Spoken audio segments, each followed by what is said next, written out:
Hello children, how are you? I hope all of you are fine and safe at your home.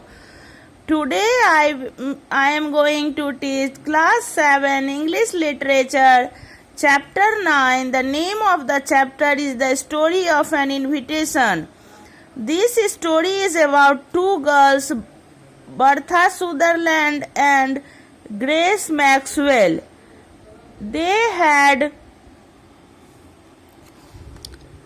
come to Dartmouth to attend the Academy of the found themselves as roommates. This story focuses on the special relationship and the strong bond that binds the two girls into a long-lasting friendship. Now let us read and understand the story. Bertha Sutherland hurried home from the post office and climbed the stairs of her boarding house to her room on the third floor.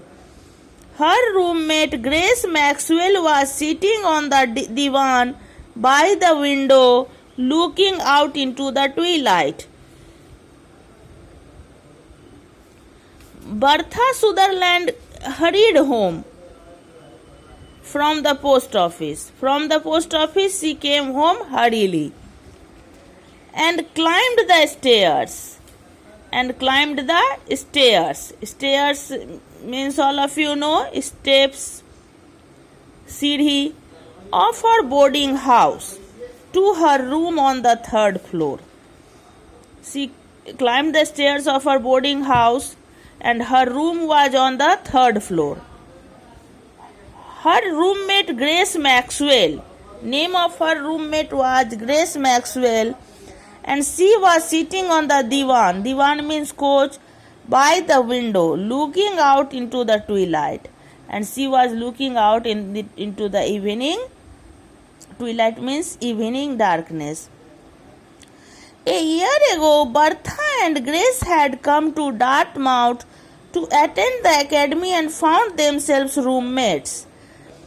Before 1 year, Bertha and Grace had come to Dartmouth. Dartmouth is the name of the place. And they attended the academy and found themselves roommates. They were in the same room. Bertha was bright, pretty and popular, the favorite of her classmates and teachers. Bertha was bright girl, happy girl. She was looking beautiful. She was famous and favorite of her classmates and teachers. Grace was a grave means serious, quiet girl, silent girl, dressed on mourning and always looked like sad. She was quite alone in the world because she was completely alone in the world. The aunt who had brought her up had recently died. The aunt who had brought her up, under whose caretaking she became young, that aunt died. At first she had felt shy with bright and brilliant Bertha, but they soon became friends. At first she felt hesitated with bright and brilliant Bertha. Bertha was happy as well as intelligent, bright and brilliant, but very quickly they became friends. And the year that followed was a pleasant one. And the year which came with them was the pleasant year. It was almost ended now for the terminal exams.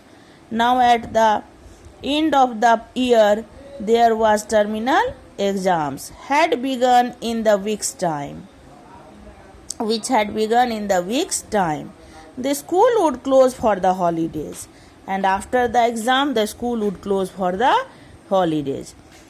Have some chocolates, Grace, said Bertha gaily. Happily, Bertha said to Grace to have some chocolates.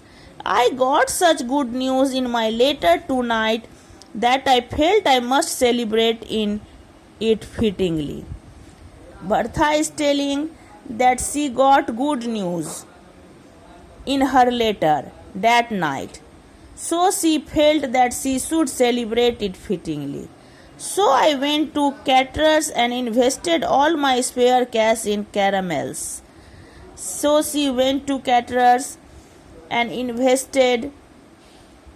spent all her spare cash in caramels. Caramels means that sweet chocolates. It's really fortunate the term is almost out. It is really lucky for her that the term is almost out, for I am nearly bankrupt. And so she is almost bankrupt. I have just enough left to furnish a tuck out for commencement night and no more. She had just enough to left to furnish a tuck out. Tuck out means for the food. Tuck out means food for commencement night. Some commencement night means the night which is celebrated for the successful students and no more. What is your good news, may I ask, said Grace. Grace wants to know what is her good news, why she is very happy. You know, I have an aunt, Aunt Margaret, commonly called Aunt Meg, out at Riversdale, don't you? Bertha told that she had a aunt whose name is Aunt Margaret, and she is commonly called Aunt Meg, and she was living in Riversdale. There never was such a dear, sweet, jolly aunt in the world. She is telling her aunt was very sweet, very dear, and very happy aunt, which she thinks that not such aunt she could find in the world. I had a letter from her tonight. Listen, I will read you what she says. Her aunt wrote a letter to her, and so that letter she was going to read to her. I want you to spend your holidays with me, my dear. Mary Fairweather and Lucy Face and Lily Dennis are coming too. Aunt wrote Bertha that she wanted her to spend her holidays with her. She wanted that Bertha would go to her in the holidays. She is also telling Mary Fairweather and Louise Facey and Lily Dennis. They are also coming. There is just room for me more, and that one must be yourself.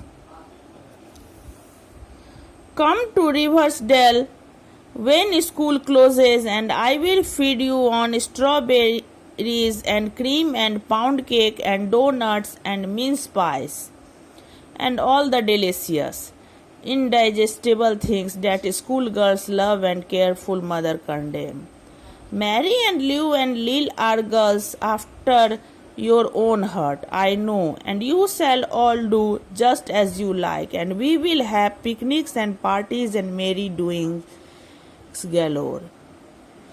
This is in the letter which Aunt Meg wrote to Bertha, that she told her to come to Riversdale when the school would close, and she would feed her with all the delicious things which the schoolgirls like, and mother give to it. Mary, Lou and Lila are girls after your own heart, that is, she would like those girls also. And she knew, Aunt Meg knew, that she would do all just what she liked, and they would, when she would come to the aunt's house, then they would have picnics and parties and merry doings galores. Today I have taught you up to this. Thanks.